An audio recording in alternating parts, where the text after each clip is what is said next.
is killing you and I, and we must admit we can't get over. We can't get over.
Be holding me down,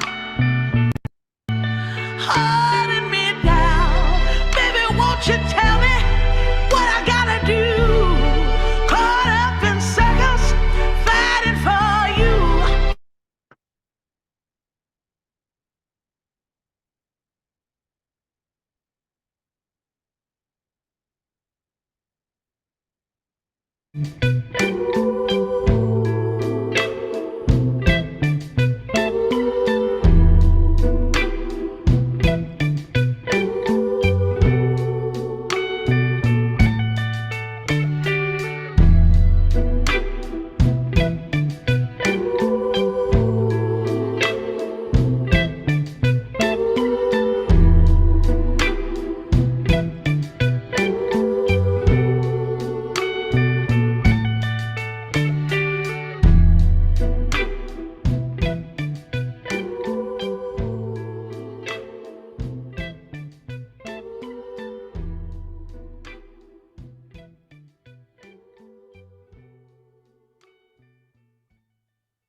I remember times when there was war.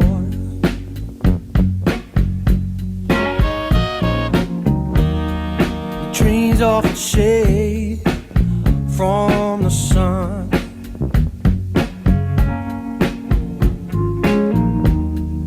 Held in my hands were the dreams of us.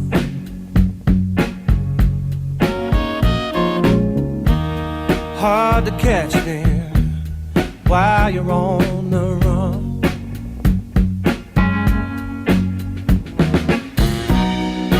Suffer through a heat swing, such a silver sea, but you're gonna stay hiding, never show yourself to me. Yeah.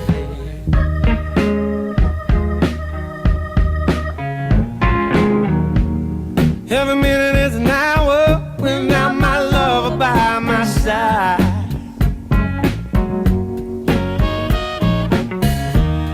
I can feel the seconds as they do their grind. Ooh, please, please release me.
reason to get to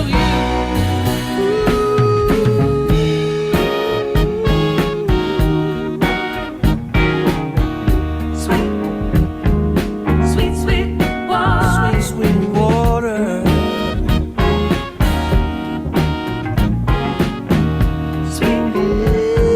sweet, sweet water.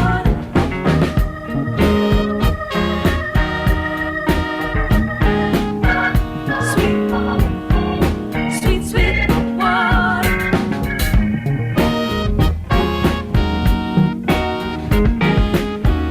Sweet, sweet, sweet water.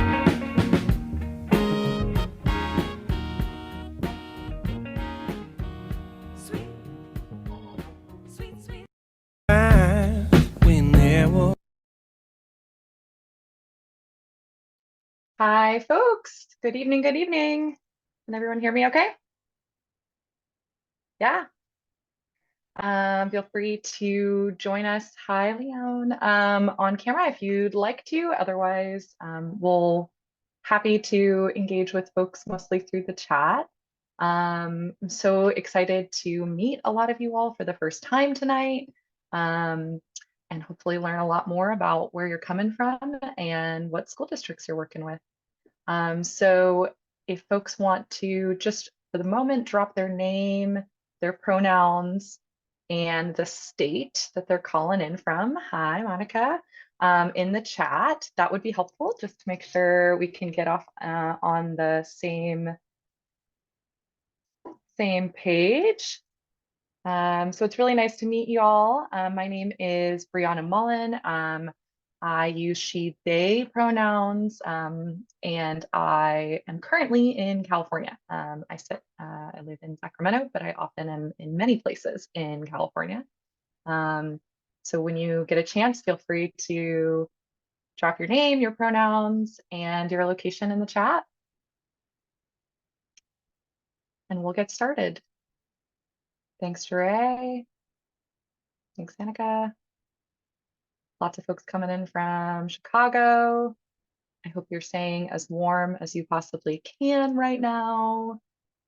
Some really intense things online that I've seen about Chicago. I wonder if they are true or not. I'm sure you could help me dispel some of the myths and help me understand just exactly how cold you are right now.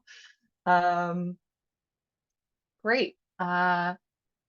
Well, if you get a chance, if you haven't already, throwing your name, your pronouns in there, just to make sure that as we get started, I know who you are and use the right pronouns, that'd be great. I'm going to share my screen, which I hope folks can see now. Yes? Yeah, okay, great. And our session will be recorded, of course, so that if folks have to take a step out, or if you know folks who aren't going to be here tonight, we can share this with them afterwards. So I'm really excited to work with you tonight. It's kind of a cool session that we have designed specifically for those of you who have just had the chance to engage with school board politics, maybe for the first time, but maybe not for the first time. But regardless, you're kind of maybe in a stage in your life in which you're trying to figure out a new role for yourself. Are you either on the school board in a new role? Maybe you've run for office and now your community is seeing you a little differently than before. Maybe you can't go to the grocery store anymore without being kind of engaging in some conversations. And so I hope that our time together tonight can help you feel like you can start this next journey with a little bit more clarity and a little some supportive community to help you navigate it. So my name is Brianna Mullen. I'm the executive director and co-founder of the Education Justice Academy.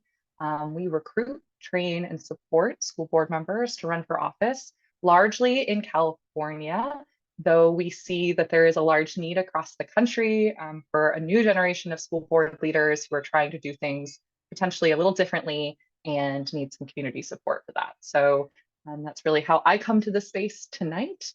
To you all.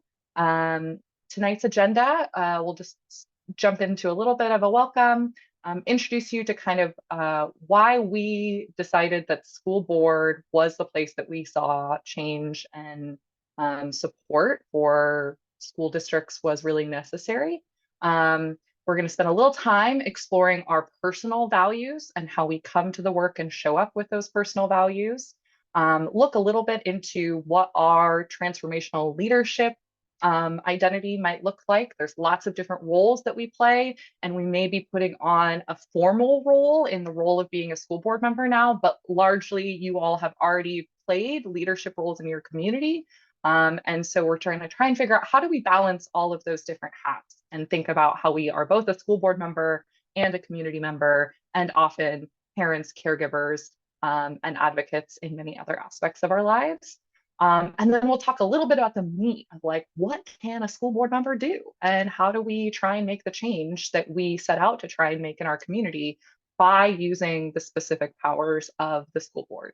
I promise there won't be any homework. That's just really kind of a place for you all to have a follow-up reflection in terms of your homework and your next steps as a leader. And then we'll close and we'll talk a little bit more about the supports that we offer. Is there anything, any questions about the agenda thus far, or anything that people are like, wait, I thought we were going to do this here, and I would be really disappointed if we didn't have a conversation about something tonight. If I walk away in an hour and a half and there's something that I really want to take away from it, but I don't see it on the agenda. No? Okay, well, feel free to always throw it in the chat if you feel like there's something that's just popped out of your head that you'd really like to talk about. So who am I? How do I come to the space? I have largely worked in educational policy, organizing, and advocacy. I started my career working for the California Department of Education and the state superintendent. Since then, I've had a lot of different roles working with local government, but largely with school districts, thinking about how can we move forward the values that communities have, and use this thing called democratic governance of schools to figure out the kind of schooling that our kids need for the next generation. So I wear a lot of different roles and hats, but I really situate myself as someone who is an advocate, who really finds a lot of joy in organizing my community and thinking about ways that my community wants to build a better future. And I'm a nerd. I'm a community educator. Like, I'm here to talk about school boards and policy and a bunch of esoteric things that usually you can't find anybody who wants to talk about. So I'm happy to be that person for y'all. And really, we created Education Justice Academy because we believed that a stronger democracy was possible if we actually had just, representative, and capable school governance. So our mission as an organization is to equip California school districts with those governance leaders. But largely it's about building a new philosophy of school governance and the idea that school board members can be really powerful people on the ground level of trying to rebuild our democracy. You're going to see my little puppy maybe roaming around in the background, and hopefully she's not too distracting, but she's only 5 months old. So I kind of have to keep like part of my brain like aware of her at all times. And so that's why we center on school boards, because it's a place of nonpartisan democratic engagement with our local communities. And it's a place that actually in the ecosystem, you can make a lot of change if you have the capacity and support to do so. And so that's why we've decided to focus on school boards. We really see school board leadership, really great leadership, as having 5 different dimensions. One is using evidence-based, equity-oriented policy to create a strong system of learning. And there's lots of different ways that you can do that, but every school district is at a different starting place and has different goals for what that strong system of learning will look like. We really think that school board leaders should be future-oriented. There's a lot of future challenges even before the pandemic. Our system of schooling was very under-resourced. And so when we're looking at the kind of challenges that our school districts are dealing with, we have to really be mindful of what that future might hold, because it's usually the most marginalized students who deal with the consequences when we're not prepared. We really need to think about strong communication and how are we engaging our external and internal stakeholders, because school board members sit at this really weird fence location of being the person who the community is coming to, and then this translator role of having to then discuss it with superintendents, administrators, and school professionals who live in kind of maybe a different ecosystem. And at EJA, we really believe in practicing the tenets of shared governance. And so that means not only working with other board members and your superintendent, but labor partners and even folks who are maybe not formally organized, but deserve to have a say in how your school district is running. So maybe that's a youth voice, maybe that's non-parents in the community who are engaging, or businesses who are interested in what your school district is doing. But shared governance is really a philosophy of believing that we should engage widely about how our schools should look. And then the one thing that I feel like people are often the most excited about and the most fearful of is like budgets. How do we actually move resources to the programs and services that we want? Because it can be really difficult and it can be really confusing. And whether or not we may have previous experience with large organizational finance, public school finance is a whole different Hydra monster. And so learning how to navigate it and learning how to pull the right strings can be really important to whether or not we can realign our school systems to be equity oriented. And so those are the 5 dimensions of strong school board leadership that we really focus on. And so as you think through kind of the rest of the session, it would be great for you to think about like, which ones do I feel the most confident on? I'm really forward thinking. I'm always bringing things up to my school board or my school community that I feel like people aren't others seeing. Or actually, I'm really worried about budget and I feel like I need more support there in order to understand how to move it. So just thinking about for yourself, where do you sit on these different dimensions and what supports are you looking for to get you to that next level? So our goal for today is pulled from our learning objectives for our academy. And really my hope for you is that at the end of this session, you might be able to articulate your values that you want to use as a North Star for your work and your term as a school board member, how you can identify the people in your community who might align to those values, align to that North Star, and become part of a larger team to enact change within your schooling community. And particularly this idea of continuous improvement. A lot of times as school board members or advocates, we get involved with something and we see a lot of things that need to change, just a lot of things. We're just blown away by sometimes how things are maybe outdated or nonsensical. And really, we're going to encourage you and push you to think about small ways that you can start to engage in your term in changing those things and build systems that eventually will change the gamut. But bring clarity and focus to your time on the board so that you can really walk away at the end of your first year or at the end of your 4 years and say, I feel like I got something done. I feel like I actually made a difference by participating. Because I've spoken to a lot of folks who feel like you can get on the board and then you're like, what am I doing? How am I making change? How is someone actually, how do I feel like I've spent my time worthwhile? And is this the role that I thought it was going to be? When we're thinking about the kind of change that we're supporting school board members through, we define educational justice as the commitment to and practice of examining, confronting, and disrupting the historical injustices and inequitable practices that prevent schools from providing high quality learning experiences for outcomes for all students. And so, of course, we think that means that materials should be inclusive, culturally relevant, and anti-racist. But one thing that I really want to call out from this definition of educational justice that we use is that it's very contextual. One of the reasons I first asked, first thing I asked, just like, where are you coming from? Because all of our communities and all of our schools and the history of schooling in America is very regional, it's very local. There's so much power at the local level, but there's also very specific history. And so when you're thinking and looking at the data for your school district and where you are at right now, all of us are going to have different starting places, different educational injustices.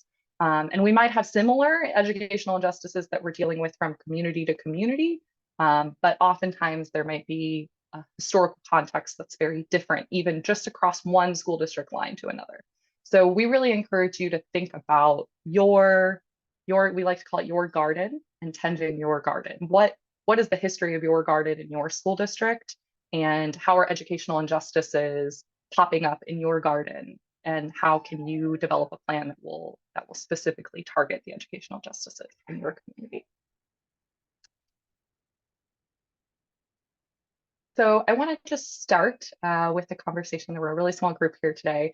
I know that many of you were involved in either your own campaign or other campaigns this last fall.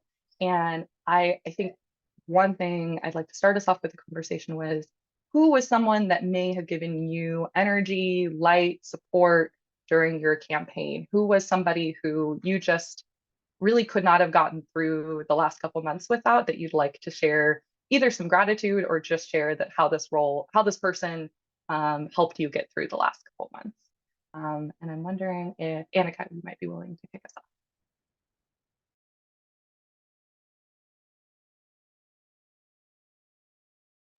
And that is okay if you are not. Oh, she's right there. So sorry, we are using one volume, so didn't want to give you all problems with that. One person in particular, I spent a lot of time texting with some of our candidates in rural Pennsylvania by the end, who were fighting quite the uphill battle from the candidates and community that they were in. But the way that they continued to make it through GOTV, and also really centered the students and the progress that could be made at the school board level, was really inspiring. And I really enjoyed that last push through the election. I'm going to pass it to Dre, maybe. That might be easiest. I would say our coach, Stu Adams, in Ohio. He was really plugged into the candidates that he was providing coaching support to. And he often was in the chat asking me a lot of questions about like how to structure things, or what additional resources I might have had access to. But just his energy and involvement in those campaigns, and really trying to be solutions oriented when folks had issues, just like that always gives me energy to like always be trying to find a solution, a way to like fix the problem to get the job done. So I'd say Stu. And I will pass it to Monica.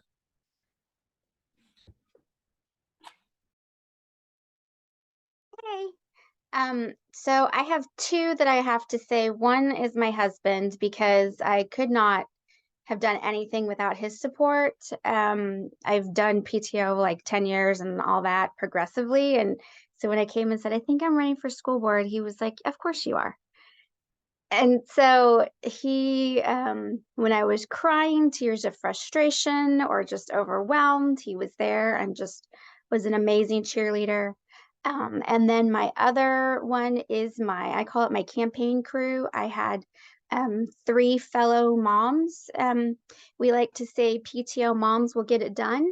And so we all had met each other over the last 10 years in some variation of PTO, PTSO, and one was my treasurer, and the other 2 the 3 of them, I literally, before I ran, texted 3 of them and was like, I'm thinking of running, but I want you guys to be my team, and I will not run if you don't say yes. And they all were amazing and were like, oh my God, yes, this is amazing. And so they pumped me up. They brought me food. They canvassed with me. They made phone calls for me. And 2 of them are the most introverted people you'd ever meet in your life. And they went door knocking for me. So that's how amazing they were. And so my husband and my campaign crew, I could not have done it without them.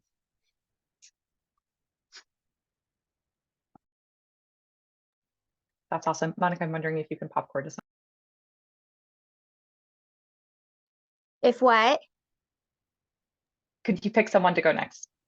Oh, I'm so sorry. How about Mary Kate? Man, I just got my camera going too.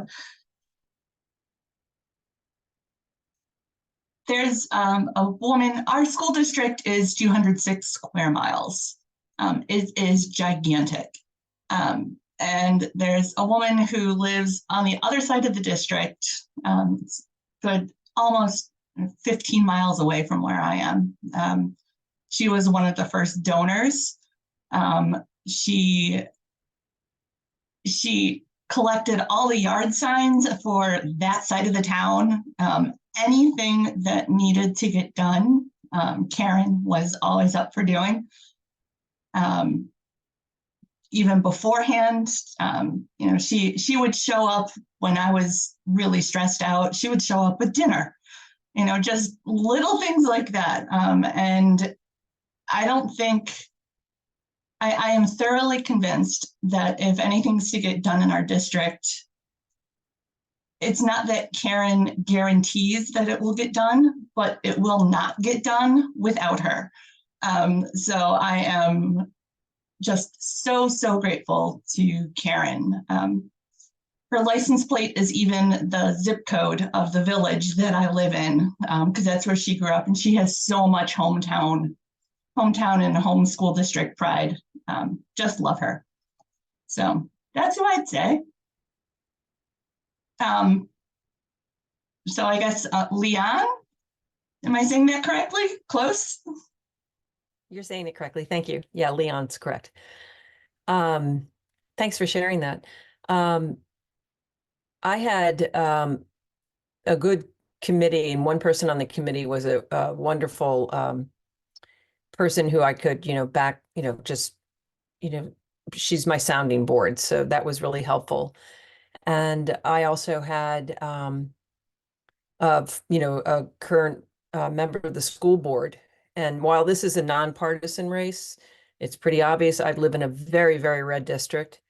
And, to come out as a Democrat here is just like not done very often, but everybody knew I was the only Democrat because I'm on the Democratic committee. So it's kind of hard not to know me. So I was labeled lots of things. But anyway, he himself is a Republican, but very, very kind and helpful. And the dynamics in this community were really something. But that's a whole other saga. So I couldn't have done it without the support of people like him. And, I kind of ran a solo show. I had a committee, but I did pretty much everything, except one good friend did help me with phone banking. And so that was huge. So I couldn't have done it without her and her help.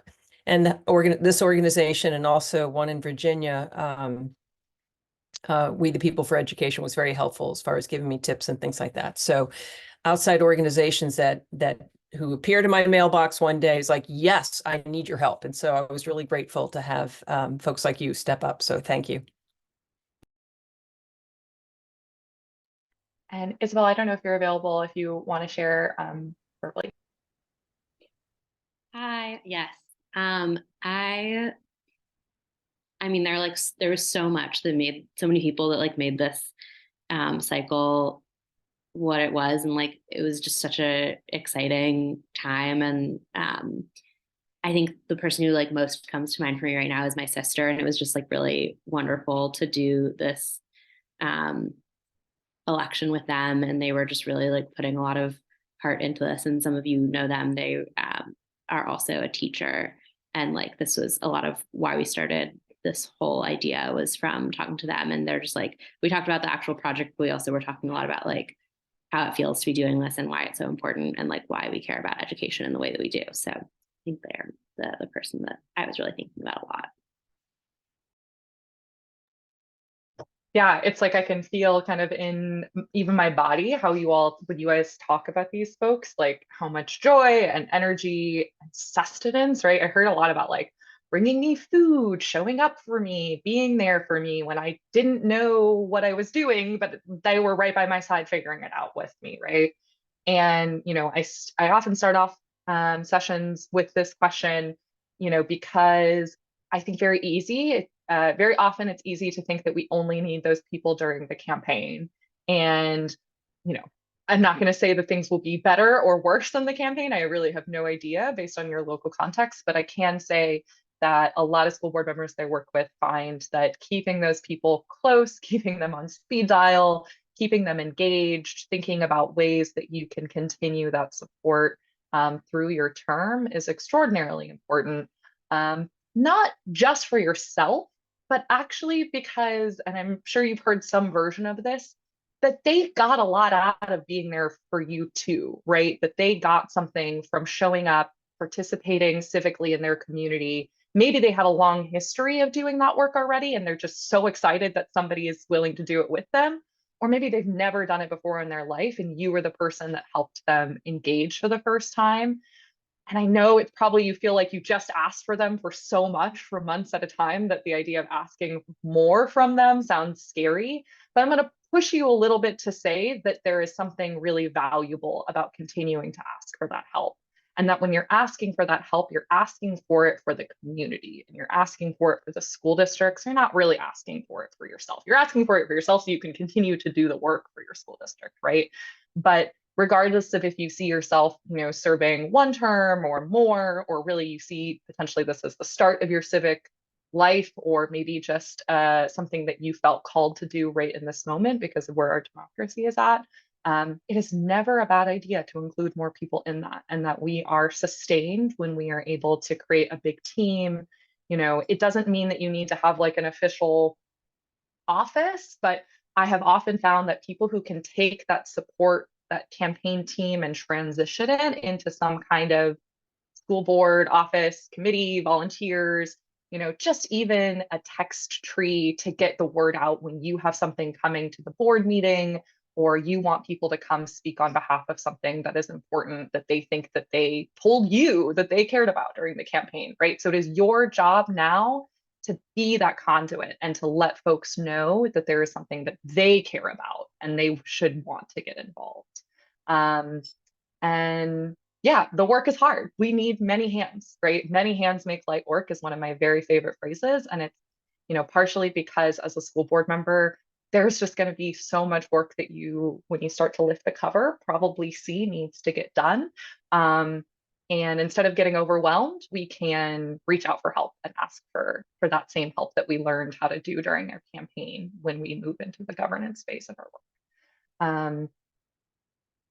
And I saw Lizette for 2 seconds, but maybe she had to hop away. Lizette was also one of those people that I could reach out to during the race. Yeah. And it's great. She's a neighboring district, and I still consider her part of that network of people to reach out to. So I hope she comes back.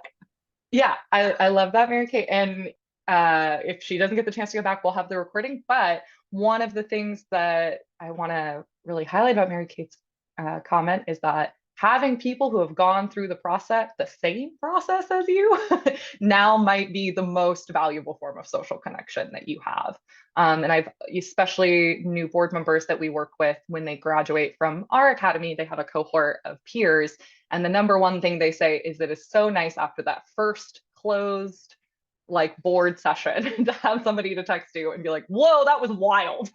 Like, that was not what I expected it to be. Or, how are you doing? How did your meeting go? Right? Having someone in a neighboring district, in a neighboring state, it's somewhere else, right? Who isn't in your neck of the woods, who can maybe understand how intense the political drama might get, but isn't a part of it, is now maybe going to be your new best friend, right? And so thinking about that cabinet, right, of people in your life, and expanding it as, to transform into your board term. Okay, who's going to be my peers who I text when I have a really hard board meeting and I need to talk about what happened in the meeting, versus I just need to sit on the couch and watch a Shonda Rhimes show and not talk about school board things, right? That might be something that you have a different cabinet of people that you're calling upon.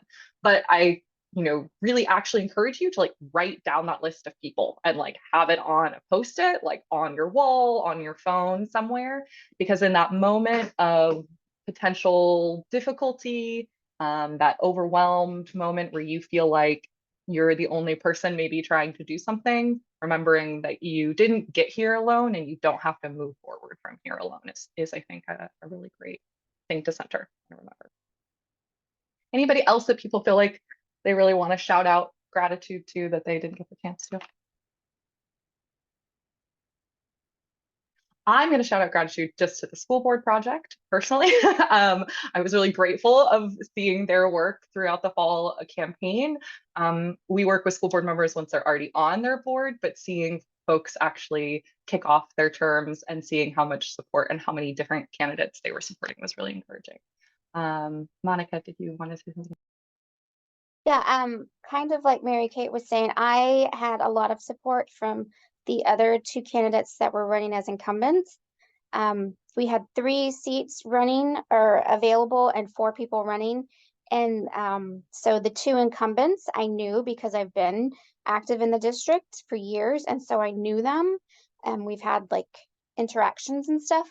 And the other lady was Moms for Liberty. So it was very much the 3 of us against her. And I had the entire sitting board's support. And for them to vocally tell people, this is who you want to vote for and why, I think it made a huge difference. I also am in a very red district, state, well, area, county, the whole deal. So being a registered Dem never even crossed my mind because it has nothing to do with education because it is nonpartisan and it shouldn't matter. And the other 2 ladies I ran with actually are registered Republicans. So they've had their names besmirched for helping me. So I would not have, I firmly believe I would not have won without them and their support. Monica, I'm so glad you brought that up because I think one thing that often folks struggle with as they move from their campaign potentially to the governance piece is how do we move from potentially being a place where we were just running against each other or running around different things into the governance work? And it sounds like already on your board, you have a pretty strong values alignment, right? Like, sounds like even if many people disagree about like national policy or national coalitions, like they understand that your race and your role on the board was really to focus on local educational priorities. And I think that that is something, you know, we largely work with a lot of folks who live in either purple areas, red areas, rural areas, and see that potentially they're going to govern with a mixed coalition, and then moving from that campaign to that governing perspective can be difficult. But hopefully, you know, when we talk tonight about your values, you can think a little bit about how can I use the values that I hold and the values that we share as a community to talk about some of the issues that might become contentious on the board or maybe have already been contentious in your community, because oftentimes we have to like kind of cut through some of the noise by using those value statements.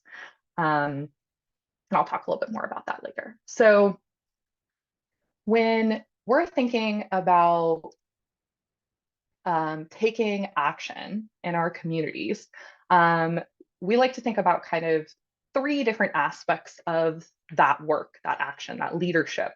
And this is from the Leading Change Network. It's an organizing framework from the Harvard Kennedy School that we use, but we talk about head problems, heart problems, and hand problems.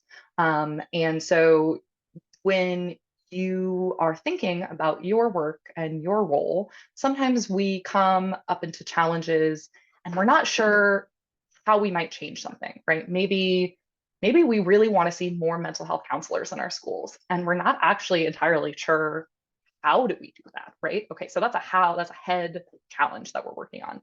Maybe actually you know exactly how to get more mental health counselors in your school districts. You know what budget line items you want to move, or you understand, you know, the research, and you know a lot of mental health counselors in schools, and so you feel like you have a strong concept of how much it's going to cost and what that would look like.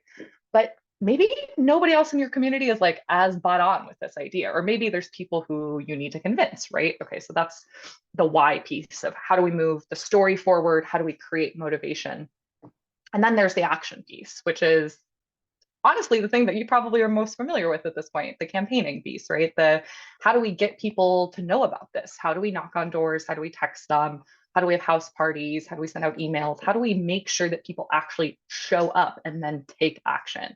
Maybe that's showing up at a school board meeting. Maybe it's sending emails on behalf of something that you've introduced on the board that you want to show that there's community support for.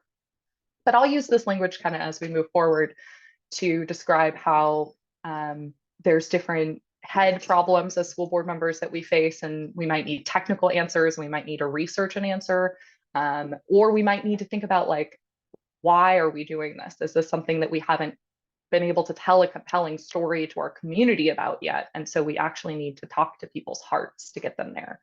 Or do we need to action? Do we need people to organize, to show up, to do something that they've never done before? And your school role as a school board member is going to be a little bit of all three of these, right? You're going to be talking to administrators and maybe trying to pull on their heartstrings around certain items, or problem solving with labor partners to figure out, well, how are we going to try and give teachers, you know, a living wage in this community, and ensure that our youngest, you know, teachers of color are supported, you know, in their early career journeys when maybe the salary is really difficult to live off of, right? So lots of different problems you're going to face, and we like to think about this as a toolkit that you're going to use all three in order to make change. Now, school boards wield an immense amount of power. I think that's probably not a surprise for you if you've already decided to run for this office.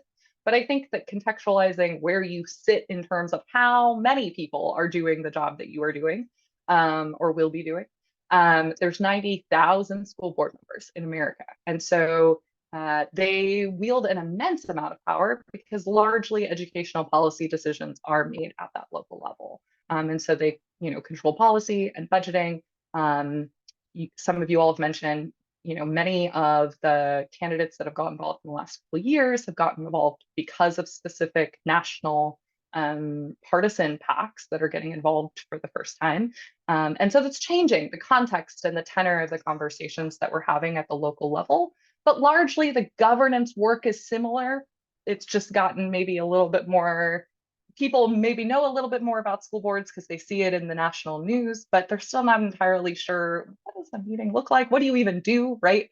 When we're talking about this work in California, which, you know, is just a snapshot, but about a quarter of the state budget is controlled by school board members in California. And so maybe when you're talking to your community members, you know, having some of these quick facts on hand to be able to communicate the size and scope of the work that you're doing and how important it is.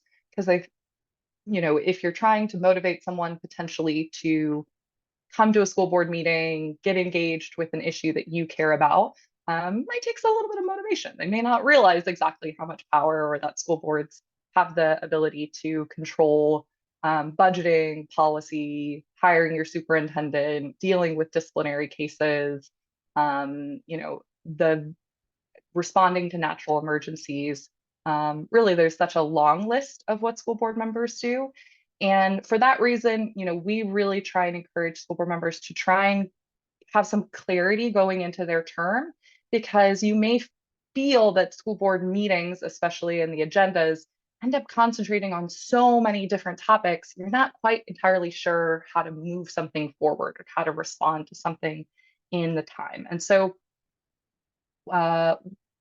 we'd like to encourage you to think about your values first, and whether or not the action that you want to take or the issue that has come up, is it something that is a priority according to your values?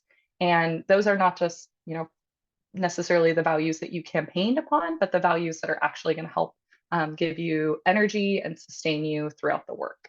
And so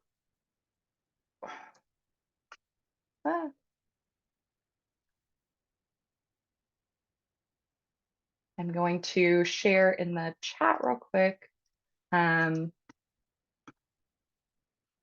PDF. And in this PDF is a list of 100 values and small definitions for them. Are folks having an okay opening? You should be able to open up the link and then download the document as a PDF or a Google Doc, whichever one you prefer. You'll see at the top, it says personal values card sort.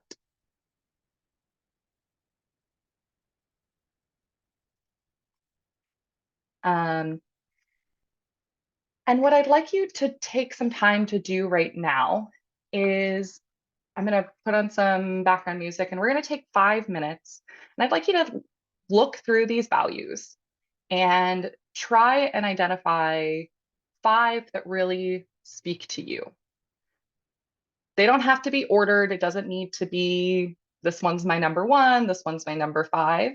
I'm seeing some puzzled looks on folks' faces, so I'm just hoping that the link is opening up. No, it is not opening up. Okay. Okay. I will fix that.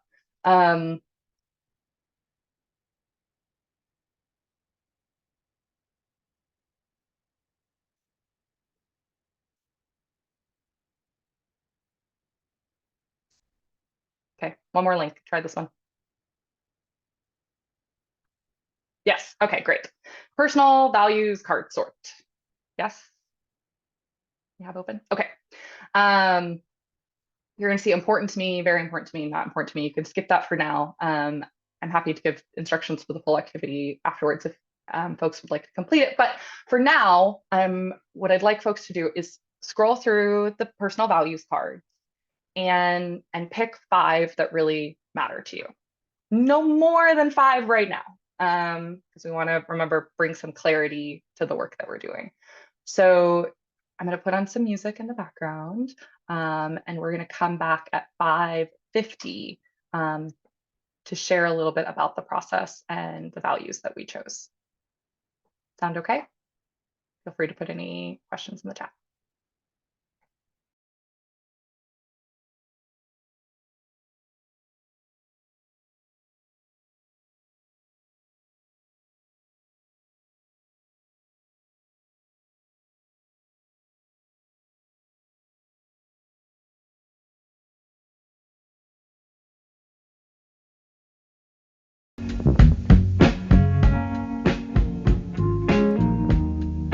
Held in my hands were the dreams of us.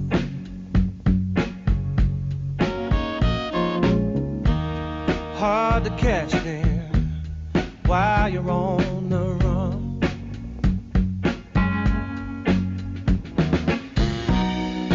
Suffer through a heat swing, such a silver scene.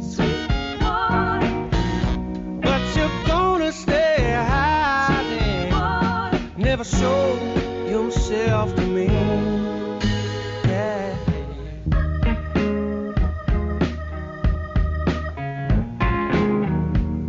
Every minute is an hour without my lover by my side.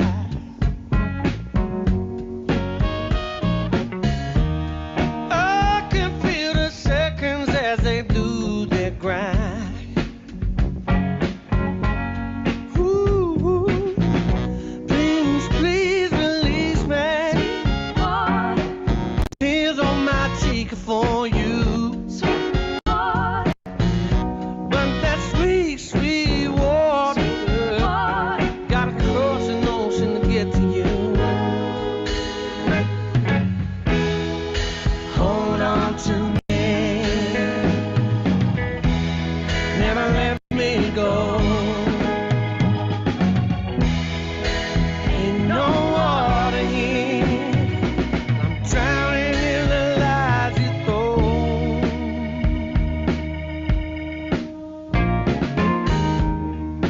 Things used to go here without any trouble.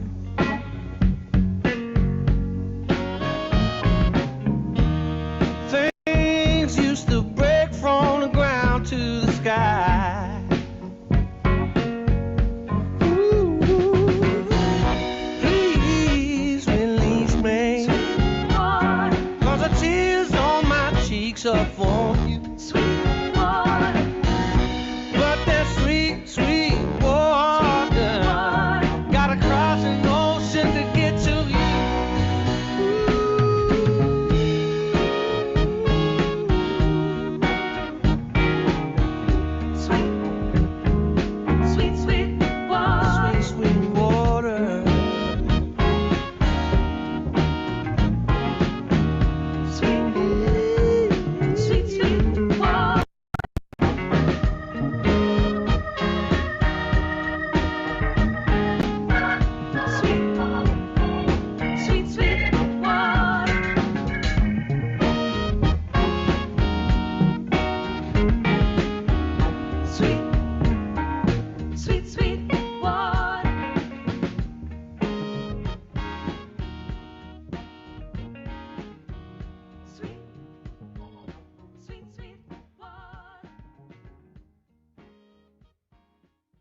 How are folks feeling if we have one more minute left? That okay? Okay. And I'll promise you can take more time to read through these later, but this is just a snapshot. Now we're choosing the 5 that are most important to us, right? Most important, yes, Okay. thank you.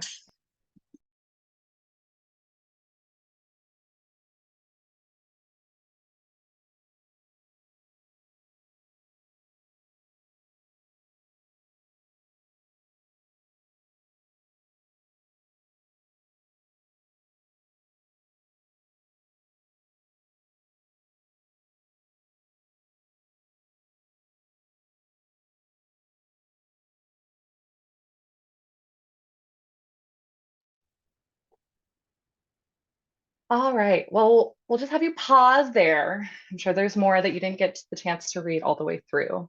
But I wanted to just open and see, how did it feel to read through value statements and try and pick some and ignore others? What was it like to do the activity for you?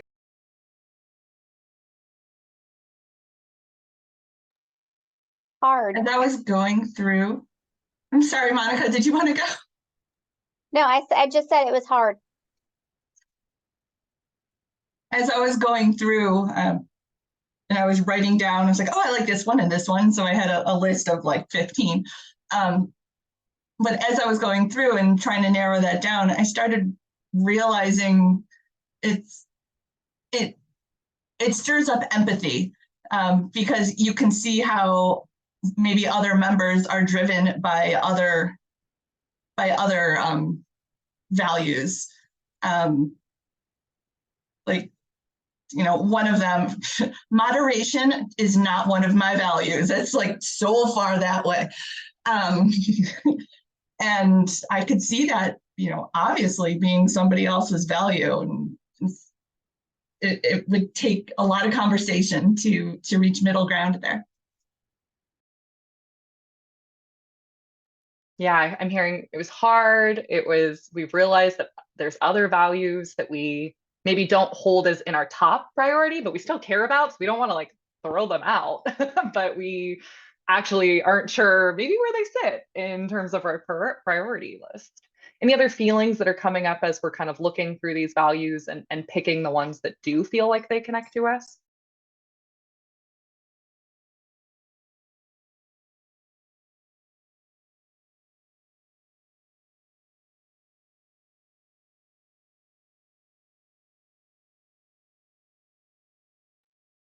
I feel like one thing for me looking through it was thinking about how like the things that I was choosing were related to each other.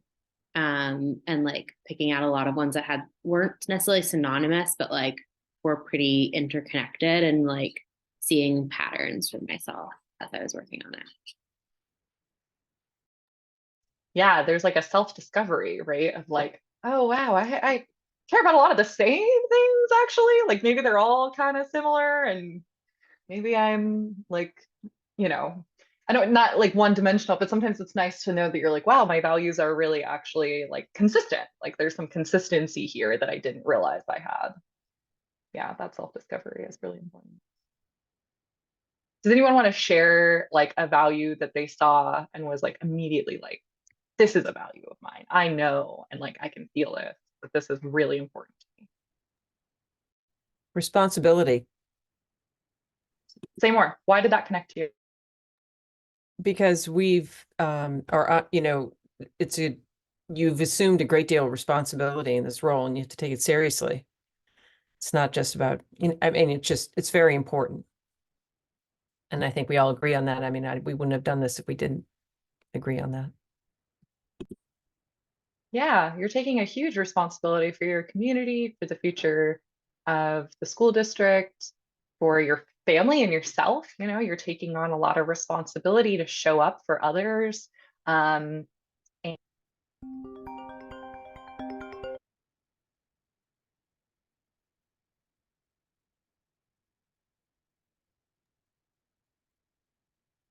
I think you're muted.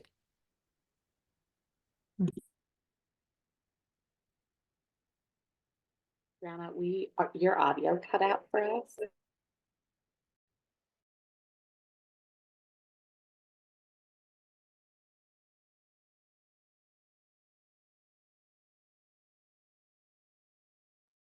How about now? Yes, okay. I got a call on my laptop and declined it and then switched headphones.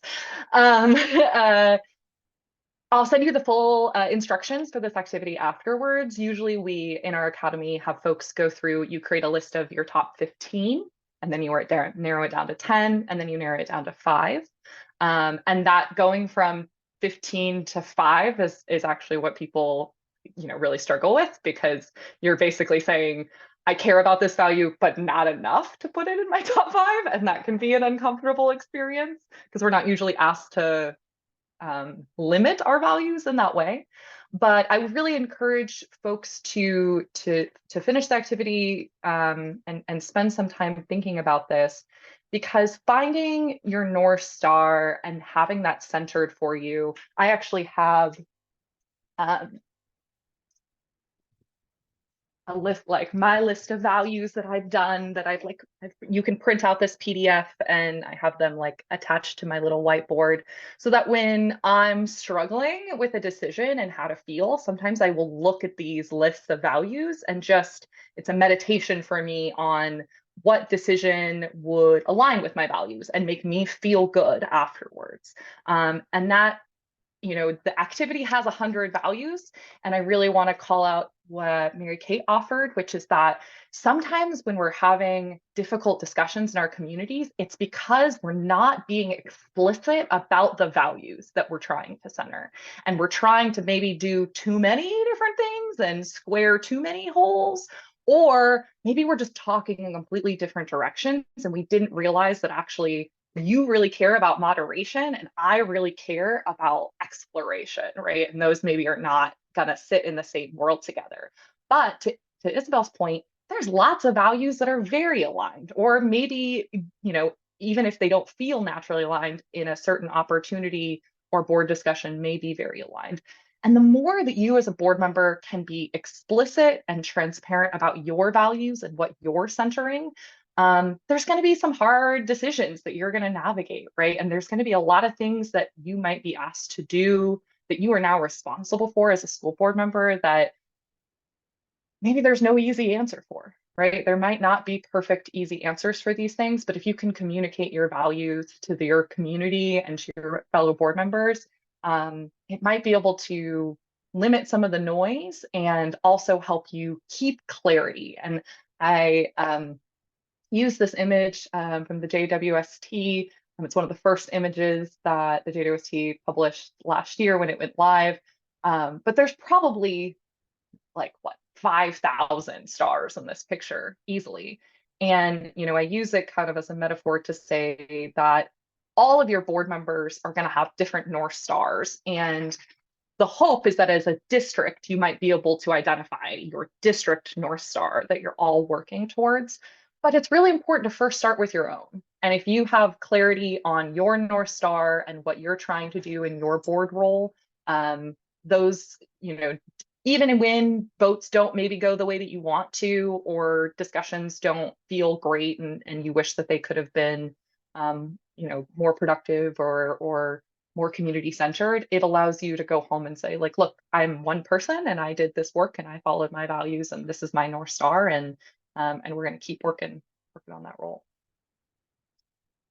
Any questions about the values activity and how we've done it thus far? Your values change. I've done this exercise 15, 16 times, and every time, sometimes I come up with like 50 to 60% of the same ones, and then sometimes I throw something new in and I'm like, oh, ooh, who knew? Who knew I cared so much about that thing? But it turns out that I care a lot. And when you're talking about policymaking, it's shocking how little folks are explicit and transparent about the values that are centered in that policymaking. And oftentimes we can say, sorry, my dog. We really want to center equity in this conversation, or we really want to we really want to focus on sustainability. And all of those are important values. Sometimes they have trade-offs, sometimes they're conflictory, sometimes they're in alignment, and that transparency can be really important. So another aspect of becoming school board members, as Leon mentioned, is a big responsibility. But there's lots of different ways you can be a school board member, and maybe you have seen previous school board members inhabit their role in a way that you really love, that you really want to model your term off of, and you feel really good about them being a role model. Maybe you ran for school board because you saw school board members who you didn't want to emulate, and you felt like they needed to not necessarily be our educational leaders, and that you wanted to do the role differently. And I use this social change ecosystem map in our work because I think that there's a lot of different great ways to be a school board leader, and they don't all look exactly the same. And so I really like this ecosystem map. It's created by, it's in the next slide, the credits in the next slide, the Building Movement Project, but they give 10 definitions of how to create social change in your ecosystem. And I mentioned at the beginning that some of you sounds like you've been involved with parent organizations, other civic institutions, or political organizations in your community. And you may have had very distinct roles in those organizations. And those roles might shift and change now that you are an elected official in your community, and people are going to potentially see you differently than they saw you before. And that may mean that your role is evolving in your social ecosystem, right? You may have been somebody who was part of the good team, who would show up for events or things or make something happen. I heard about somebody in a community, the make something happen person. There's always a make something happen person, right? And they're the person who can just, like, they know the people, they can make something happen on a drop of a hat because they can call 3 calls and suddenly have the thing that they need done. Maybe that's a builder, right? We really see those people going out, taking that action, building the systems and structures that need to be done. But the reason I like this ecosystem map so well is because it also highlights that there's other ways that we can create social change in our community, especially on a school board, that might look a little different for us. Maybe we are not the first person to speak up. You know, maybe we consider ourselves more of a backseat leader who's listening and trying to create alignment or coalitions in the background, right? Maybe we're someone who, we talked a lot about people who fed us and sustained us, right? That would come into the role of a caregiver, someone who nurtures and nourishes the people around us. We have healers, disruptors, storytellers, guides. So there's all these different definitions that I will leave on the screen in a second, I promise. But we did the value exercise first to try and give you a little bit of clarity, a taste of clarity on what matters to you. And the second question now is, well, if this is what matters to you, how are you going to practice those values as a school board member? How are you going to show up in your school board role? Are you trying to be someone who is trying to, like, ask questions of your school district that maybe have not been asked in a very long time? And that might mean that you're disrupting the status quo. Or are you somebody who really wants to experiment and figure out, like, new ways of doing and being in your school district? Like, do you want to, you know, pilot a new compensation tactic or a new recruitment tactic for teachers? Do you want to weave together maybe other roles that you have in your community to try and provide more support? So maybe you sit on your local library board and you're trying to figure out how the school district and the library can work better together. And so when you're thinking about your values, I want you to now think about, how are you going to live those values in your role? And how are you going to take action within that role to provide service to your ecosystem? Because it doesn't have to just be one way. You can do it in multiple ways. So I'll keep these definitions up for, we'll do 3 minutes and have folks think through for yourself, maybe two roles that you feel like are strengths of yours, and maybe one role that you see as something you'd like to grow into now that you're a school board member. Maybe you haven't taken this role on before, but you think that this is now the time to like practice this role as a school board member. So two roles that we see ourselves already in, and one we'd like to see ourselves growing in.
Okay, just one more minute.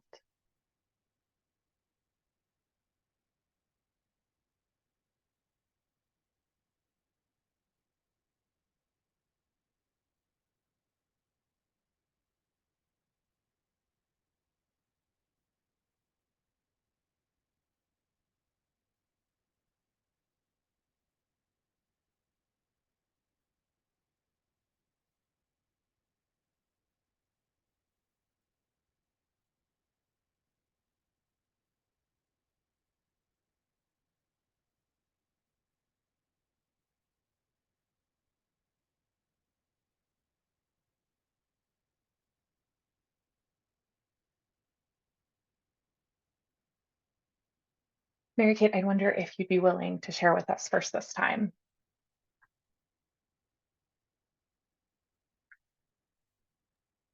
Yep. So it was two that we already find ourselves sitting comfortably in and one that we're improving on. Okay. I think that I'm pretty recognized even within the district as a serial disruptor. I feel very comfortable in that role and questioning current practices and initiating change. And I've also been involved in enough that I'm pretty strong in a weaver role as well, because I can connect people throughout and outside the district and in different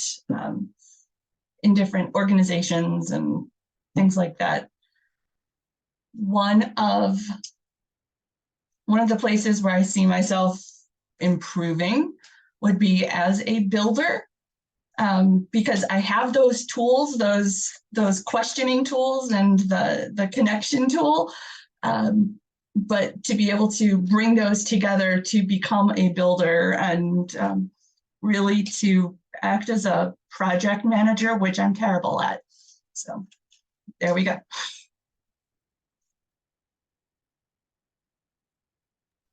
I love that. And I love how you thought about the two roles that you feel comfortable in and thought about what you can take from those to try and take that next step in becoming a builder or growing into a builder. One thing I really like about this map too is that all of these roles are valuable. All of them are needed, right? Your community needs all of them. We need people to show up and disrupt. Like if we don't have somebody who's going to show up and disrupt, and it's going to look a little different now to disrupt from the dais, right? Than it did maybe before, right? We might get treated a little differently now if we're disrupting at the dais versus before. Sometimes board members are very nervous when that disruptor joins the board, and they can be little cold, a little, distant, because they think that that person is going to come disrupt their lives.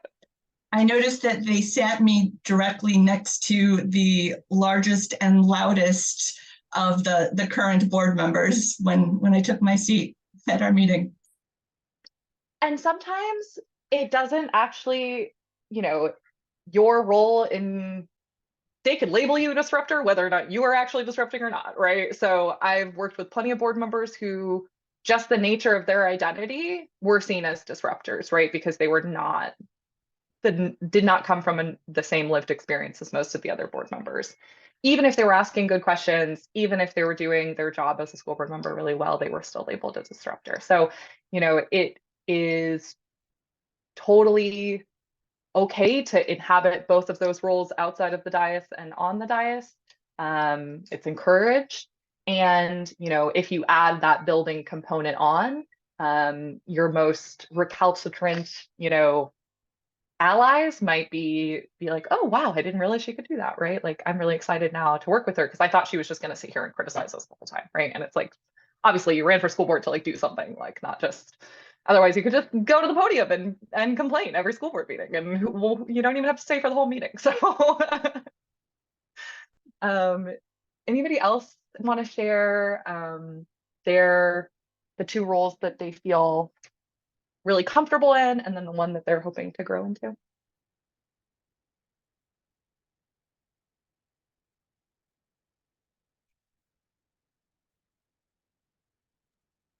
I'll go. Thanks, Monica. I feel most comfortable as a caregiver. I think innately as a mom, that's what I do. Like I said, I've done PTO and PTSOs in the district for 10 years since my kids started kindergarten. So that's where I've been. That's what I've been doing, taking care of the teachers at the schools, taking care of the students at the schools.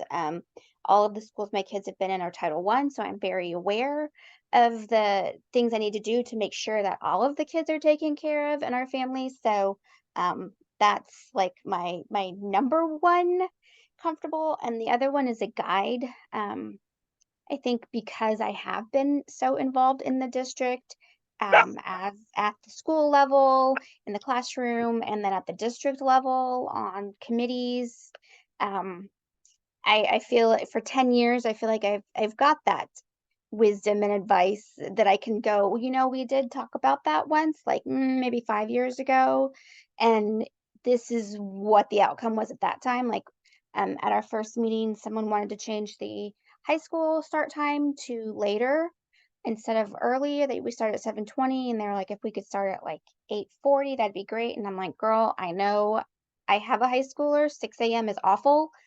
But like I said, we are half of our district is Title I, so we have a lot of working families, and they rely on the older kids to be home in the afternoon to get the younger off of the buses and to watch them. So while it sounds fantastic, like a great idea, it just won't fly in our district because of that. So having been around, I know that that's the reason why it won't work. Also, we have like bus issues and blah, blah, blah. But yeah, so I think those are where I generally gravitate towards. Is there one that you're hoping to grow in your new role? I also chose builder because thinking back in my roles in PTO, I was president a lot. So I was excellent at putting together teams and having them go and do. So I feel like now I need to challenge myself for me to go and do, and not just say, okay, you're fantastic, do it. Now I have to try and do it. Well, that's a good skill to have too, to get teams of people to continue to do things. So, right, like we can build on our roles in the social ecosystem, and we can sometimes say, maybe there's somebody new who's playing this role, right? Like maybe I was playing the role as the disruptor, but there's actually somebody who's like really good at doing that role now that I'm in this other role. And so I don't need to do that as much. I love what you were saying about, you having all of this district context and history that, usually the new school board members are really struggling with, right? So the fact that you have all of that past experience from internal leadership roles means that you are probably going to add so much to the board that even the board wasn't aware of. Maybe they heard snippets of the conversation, but you've been in leadership in multiple positions in the district, it sounds like. And we can often, once we have that wisdom, it's so great to be able to figure out how do we bring the next generation of people into these roles and share them with that wisdom, right? So that we can build that institutional memory, that legacy, so that the district isn't having the same policy conversations every 3 or 4 years, right? Like, how often do districts kind of end up in a cul-de-sac of trying to figure out how to problem solve something? And so I think that what I'm hearing from both Monica and Mary Kate, right, and wanting to do that building work, is that you've sat in these other roles before, and the reason you ran for school board was because you wanted to start building things that you maybe didn't have the capacity to beforehand, or you were playing other roles in the social change ecosystem, and now you're playing the builder role, right, as a school board member. And I think that's really powerful to identify that there is a moment and an opportunity that you have right now to build something that maybe you didn't have in your previous roles.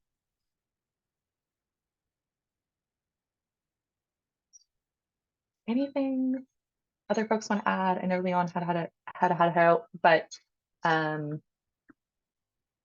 I also really like this because it just helps us remind us that the leadership journey that we're on has started way before we joined our school board, and it's going to continue after we're done, right? The school board is a really important place for us to have that leadership journey and to make social change. And it's not the only role that we can play. So when we're thinking about building something in our school districts, often we try and encourage our graduates to have a theory of change. And a theory of change can be really complicated, and a theory of change can be incredibly simple, depending on the kind of things that you want to get done. But I often see school board members, school boards, school districts at large want to get something done and kind of just expect by saying it into the universe that it will get done, right? We want all of our English learners to graduate 100% every year. Oh, I love that. That's an amazing value. That is not a theory of change, right? Like, that is not going to help your English learner students actually improve the academic outcomes that you want for them, the social emotional learning outcomes that you want for them, or the sense of belonging and purpose that you want for them, right?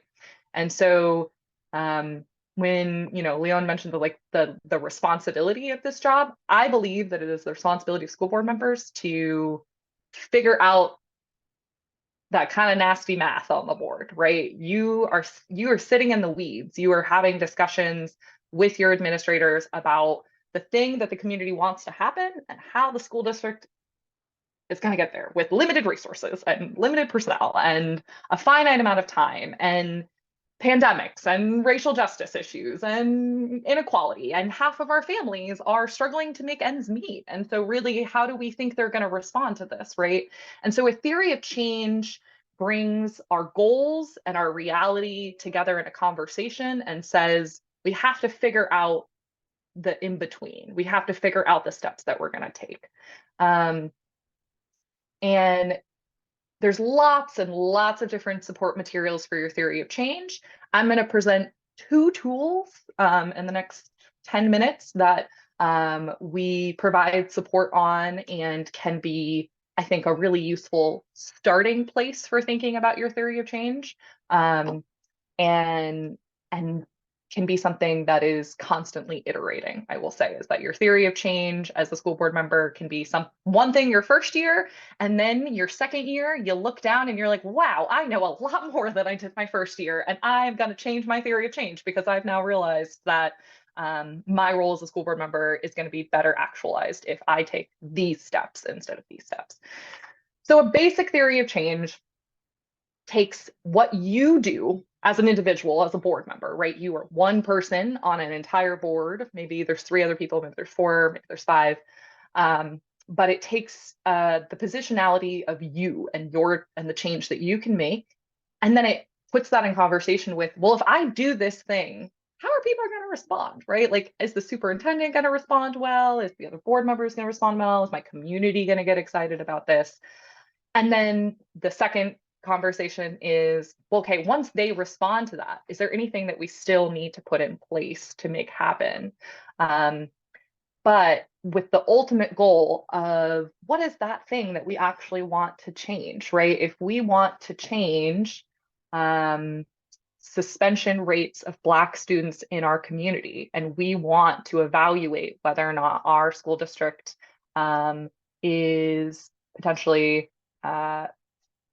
excessively suspending Black and brown students in our school district, well, we need to have a goal first, and then we need to think about what we're going to do in order to affect that goal, right? It sounds really simple, but with anything and any organization or institution, it's our knowledge of the institution that actually allows us to make the change, right? And it sounds like both of you have had quite a few years of experience in your district already. We coach school board members on how to create these theories of change to talk about something specific. And this is where the values and your role can really help you in clarity to understand, where are you best situated in your school board to make an impact on an educational justice issue? So we've worked with school board members who really wanted to look at learning loss. They said, hey, I actually work as a parent engagement coordinator in my day job. I have a lot of conversations with parents every day. And I know that as a school board member, like, our schools are really struggling with the learning loss post-COVID. And so I feel like there is a place that I can make an impact by trying to address learning loss in this community, right? One example of something that folks were focused on. Another example, very small, very actionable, right? Julian, who's one of the school board members we work with, who became the first Latino elected in his community in 30 years, who was very much labeled like the disruptor, the advocate, right? The person causing too much trouble. He knew that he was going to be on a board where potentially there was going to be a lot of 4-1 votes, and there was not necessarily going to be a lot of alignment on the board with the kind of impact that he wanted to make. And so he realized what he actually needed to go do was build community understanding of what was going on in the school district and offer an alternative narrative of really what was happening in the school district so that he could engage more community members. And so he just started holding cafecitos monthly in his community to have conversations with people. And he found lots of different allies that he never expected to find, right? People who felt like the school district had not answered their questions, their inquiries before, and had pushed away any oversight. And so he used these community cafecitos to build a coalition that then would help him when he was a school board member actually enact the policies. If you can do that from your campaign, even better. But sometimes you need to then, after your campaign, go and re-engage with people to start talking about the kind of issues that you're lifting, the hood of the car of the school district and realizing, hey, remember when we talked about this in the campaign? It turns out like this is like much bigger issue than I realized, right? And I think that we really need to have some conversations about it. And it can feel simple, right? Like, his theory of change was based on the idea that if he built community power, he wants to build Dixon into a community school district. And so he developed a theory of change to try and build community services within his school district, nurses, social workers.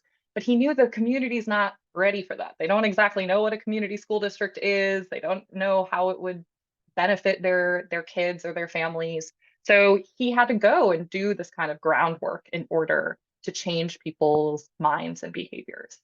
And so I'm going to exit here. We're running out of time a little bit, but I'm going to throw one more link in the chat that folks can take a look at. And it's just one template for starting to sketch out your theory of change. I'll share my screen real quick. There's a page for each of you to kind of work through these, but starting with the most important question of who are your people? What is the problem that is affecting their day-to-day life? Starting to source through, why hasn't the problem been solved before? Why is now the time with you as a school board member for that problem to be solved? But this will help, this exercise, answering these 4 questions will help you kind of move through a draft theory of change statement for you to be working through within your first school board term. And basically I'll offer, since we're a little behind time, is just that if you want to take a look at this activity after the session, I'm happy to do calls with you one-on-one to kind of talk through this a little bit more within your school district and figure out what is the change that you want to create in your community. I mean, it's a big question. And I'm sure there's lots of different answers to that question. But we want you to center that change in the change that your community needs right now and the change that you believe that you are best situated to enact. And there's pieces of that information that only you have, but we're hoping by posing those questions to you, something might be coming to mind. Something might be starting to, like, on the edge of your brain, you know, maybe it's when you're dropping your kids off for school and you see something and you're like, oh, I think I might be able to do something about that, or maybe we should have a conversation about this. But building a theory of change and knowing what that ultimate outcome that you're working towards as a school board member can bring so much clarity to your time and help you ask yourself, okay, I have a board packet. I need to read through it tonight. What do I care about? What am I going to be paying attention to, right? What are the questions I'm going to be asking? Because so often I see school board members respond to what's given to them, and that's great. But if you really want to change something, you're going to have to be more proactive than that. You're going to have to take steps that doesn't just respond to what your superintendent or your board president is giving you on the agenda, but actually proactively starts to shape the agenda, shape the conversations, and shape the kind of policy issues that your school district is grappling with. And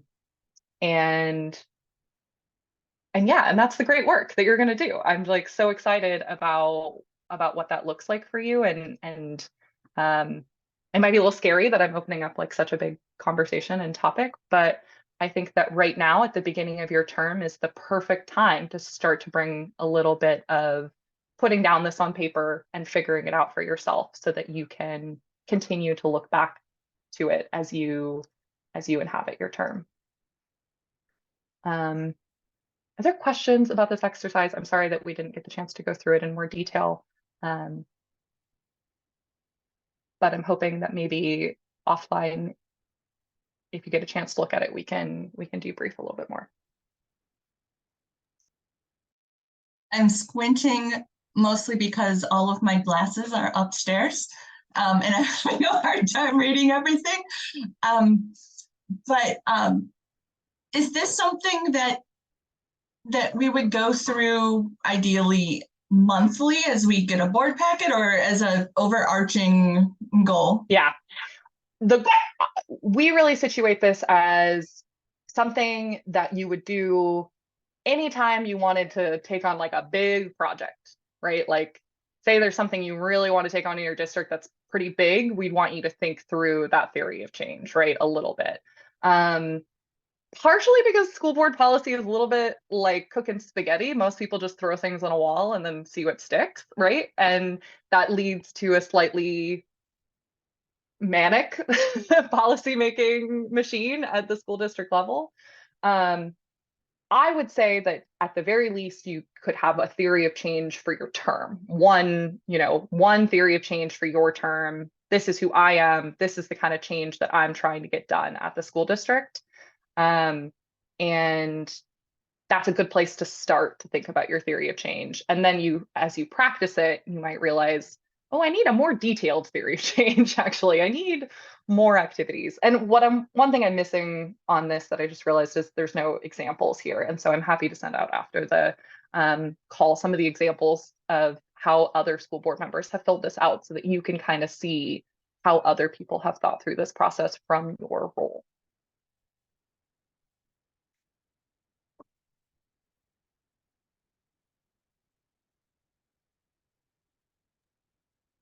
One of the obstacles I'm coming up against is that, by and large, the entire board is inexperienced.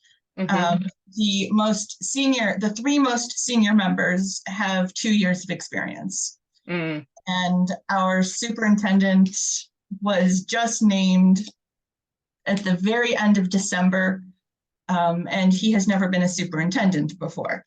Oh, I have great hopes for him. I think he's got a good head on his shoulders, but we are all very inexperienced, and what I want to see is the whole board engaging in their own professional development and education. But how do I affect that kind of change when it requires everybody's buy-in? And it is really very much a 4 against 1, me being the one on our board. Yeah. I mean, I think being verbal, verbally saying like, look, I'm a new board member. I'm taking this role really seriously. These are the ways that I'm trying to learn about the role, right? Will hopefully set a standard for your board that will start to make, at least put some social pressure on some of your peers to take their professional learning seriously. I will say that having been in this world, professional school board training work for a while, there's not a lot of training, actually. There's like a dearth of training available. And many superintendents, not intentionally, but I think somewhat have restricted professional learning opportunities to school board members because it felt easier if they didn't know too much, right? Like if they just kind of stay a little on the edge of what's going on and not get into the meat and potatoes of what's going on, right? Like budgets, policy, but that is your role, right? Like, and I want to, if nothing else, hopefully help you walk away from the session feeling like that is your job to be doing. And hopefully, one reason that I think that superintendents have tried to push school board members away from engaging in that kind of meat and potatoes work of the district is because they didn't have a lot of training and they didn't necessarily know what they're doing. And we have all seen across the country what happens when school board members come onto a board with an agenda and no training and can cause a lot of chaos, right? So I'm not here to say that that fear is unwarranted. It is very much very present across school boards in America, but you are here because you care and you are here because you want to make a change and you are here to take the role seriously. And that doesn't mean that you can be kind of swatted away like a fly when you have a real concern that you want to bring about. And that can be really hard as a 4-1 board. And I'm happy to do a session with you to talk about how to navigate some of the politics of that, because I think it's different than when you're on a board with a slate or with incumbent support. But you never know. That board, Julian was a 4-1 board 6 months ago, and he just texted me last night that he became the president of the school board. So, you can be that one on a 4-1, but if you are doing a really good job, those other 4 people may say, you know what, I don't care as much as she does. And I'm going to let her do whatever she wants to do because she's showing up and she cares and I want to go home. Because some people get involved in this work for other reasons than they really care about the school board and they really care about the powers of the school board. So yeah, it's at 6:33 and I know folks are at different time zones. So I want to just really offer my gratitude for your time tonight. I put in the chat a little eval that I would love if folks can fill out. All participants, not just school board members, can fill out before they go, because it's an anonymous way for me to really understand what would you have liked out of this session, what did you get out of this session, and what are questions that you're still leaving with. And yeah, I think that, I'm happy to stay on as long as possible, as long as folks want to and continue chatting. But I'm really grateful for your service. I want to add that this is a really hard job, and the entire reason that we created EJA was because we wanted to help make that job a little easier for you all. And so although we're not like nationally focused, and I lack a lot of personal expertise with some of the regions that you're working on, I'm really happy to be a personal resource. Let me drop my email.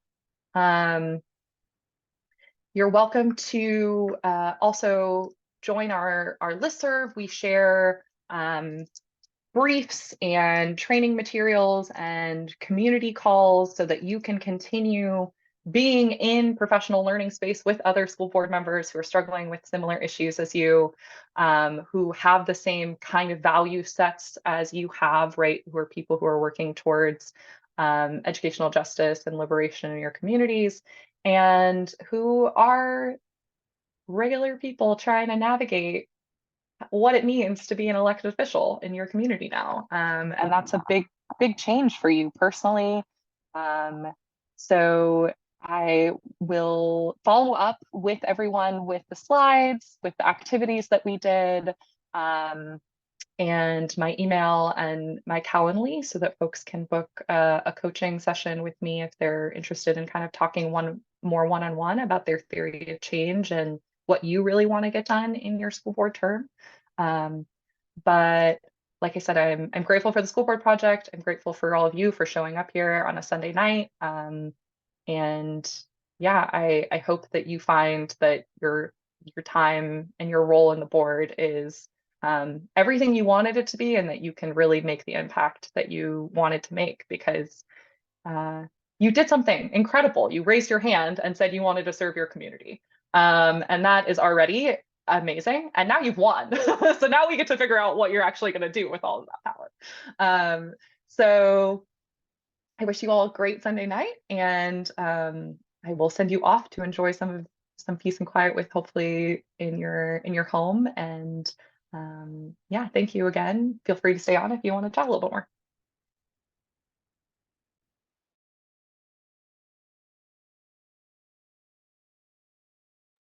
Thank you. Of course. It's nice to see everyone. Bye, Monica. Nice to meet you. Do you have a couple of minutes to chat? Of course. Yeah, Ask happy to. Some questions, I guess. Yes, I'm going to pause. I'm going to stop our recording.